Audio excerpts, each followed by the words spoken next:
Hello, this is the two-headed dragon. Trying something very different. I went to the Turner Classic Movies presentation of Dracula, and I went there with the full intention of doing a review of it, doing my response, and figured, you know what? It's a classic horror movie. Let's do a classic spooky gag or aesthetic. And let's, for whatever reason, do it with my cell phone camera. So here I am, shining a flashlight into my eyes, and the video feature's not picking it up. If I ever do anything like this again, I am using different equipment. I'll be discussing the film along 4 points. Those points are casting the count and the Turner Classic Movie presentation and some of the tidbits that they gave with the host before and after the showing, and an intermission. The strange way it was billed as a love story, a bit ahead of the curve there, and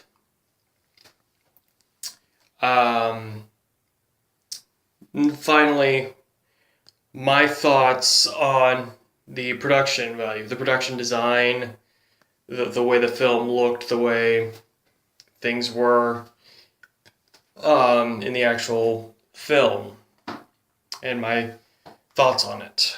So I hope you will join me and forgive this lackluster footage of me. Boo! The studio originally wanted Lon Chaney, the man with 1,000 faces, and veteran of horror films such as The Hunchback of Notre Dame and London After Midnight, to be their Count Dracula. However, the director was insistent on Hungarian star Bela Lugosi, as he was and had been for some years consistently a smash as the Count on the stage play version of which this was an adaptation. However, Lon Chaney got ill shortly before production, so he had to be passed over. Bela Lugosi threw himself into this role and became so synonymous with the Count that his subsequent roles before Ed Wood were variations of the Count, all very similar to Dracula, even though he only portrayed the Count one more time in Abbott and Costello Meet Frankenstein's Monster, where, in that film, his primary antagonist, or adversary rival, was Lon Chaney's The Wolfman, and that's Lon Chaney Jr. To, furthermore, emphasize this unspoken link professionally between the two men, London After Midnight was one of Lon Chaney's more iconic roles, in which she played a police officer, a detective, who impersonated a vampire. It was in the days of silent film, and when they needed a talkie remake, They went to Bela Lugosi. It was the same plot,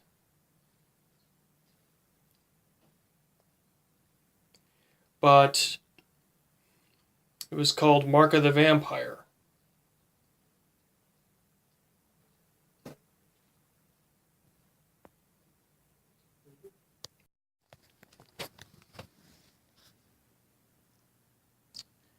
There was a host before and after each viewing.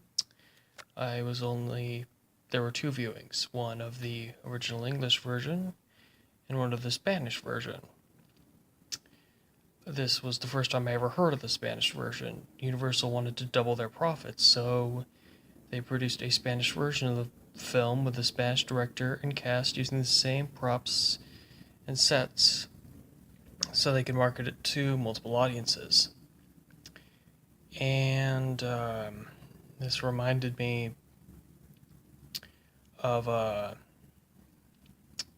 Evan Rodriguez, E-Rod, the Blockbuster Buster. You probably know him better as that. When he spoke live at an airing of this film, and he gave his own history lesson of it.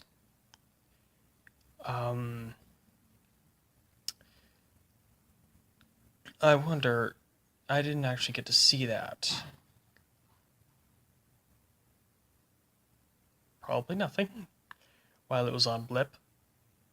While his show was still on Blip, and when Blip was around. I don't know if that appearance is still in the net anywhere. So I don't know if he touched upon that. These two versions.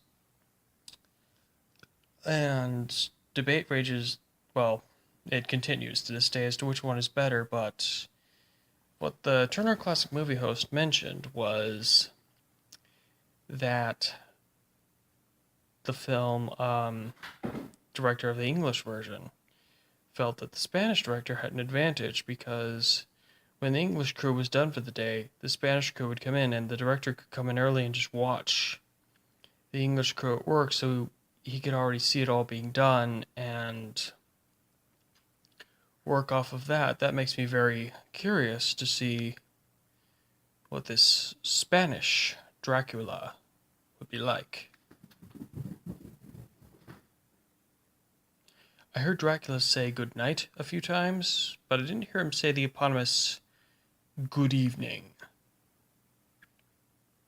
Maybe he says that in the Spanish version.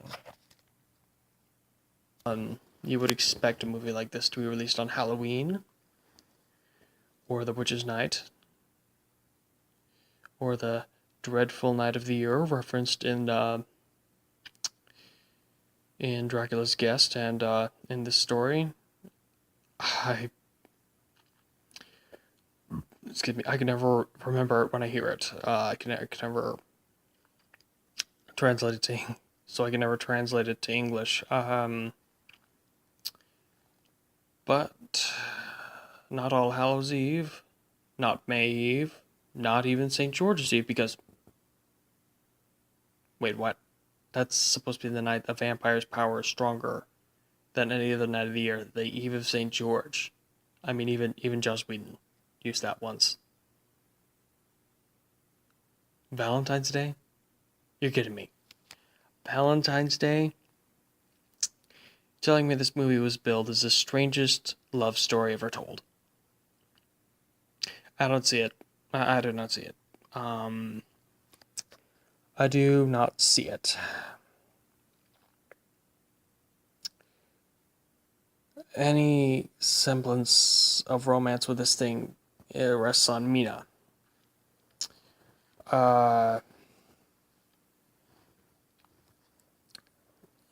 She's not Mina Harker in this. She's just Mina. And Lucy's suitor, Dr. Seward, is her father. So knock that one off the old love triangle. Wait, and the other suitor's gone too? And Jonathan is not the guest that she's worried about in far off lands. He's just the guy stuck at home being low, obstructing Dr. Van Helsing. And okay, well, there's Lucy, and she's obviously quite taken with the Count. He's charming. He likes to entertain Mina with tales of his home country, and he, for a guy who says he's moving into a rundown place and doesn't want to repair much of anything, he manages to entrance Lucy just fine without any special powers. Of course, so a man apparently in his 40s was that well preserved.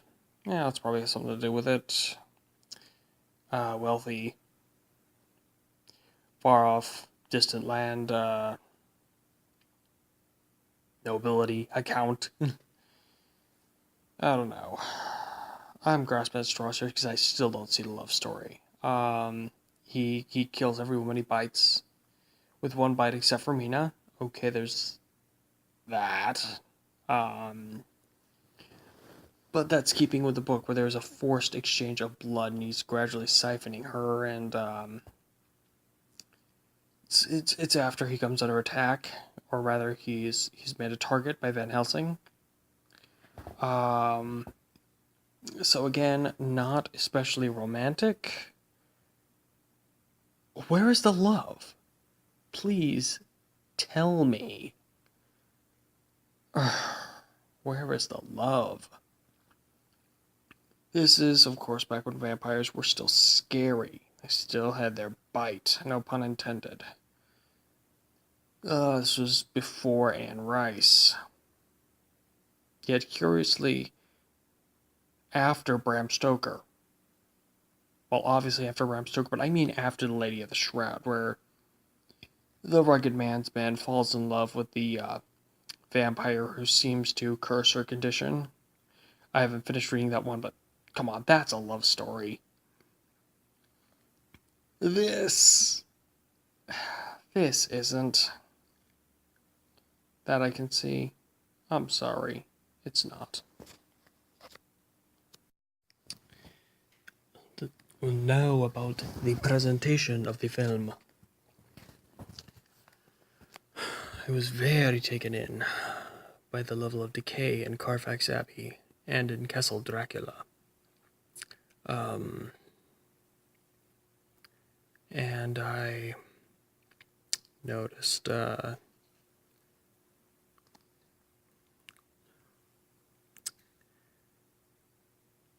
very large spider web that Renfield had to whack his way through, and I just couldn't wrap my head around.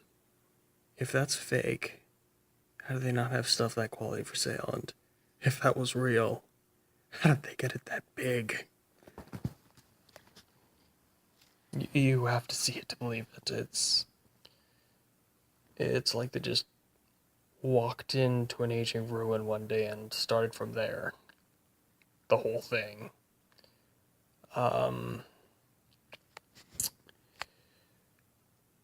I knew going in that Bela Lugosi had memorized his lines phonetically. His English was not very good at the time, but to just sit there and to listen to the man speak, I would not have known. I would not have known. Yeah. And the carriage rides through the countryside and up to Burgos Pass.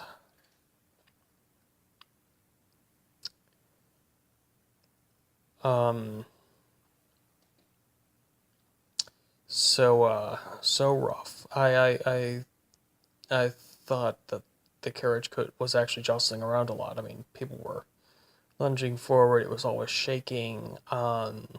I mean, not like shaky cam shaking. I mean, he was rocking and rolling back and forth, like actual bouncing and tumbling, and you could very clearly see what was going on. But it felt like, when I was in my seat, it felt like rattling.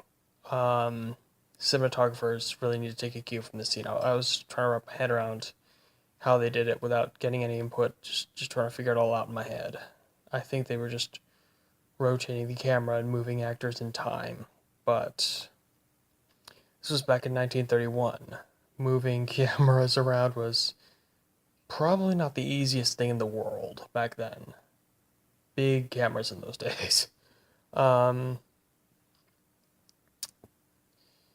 and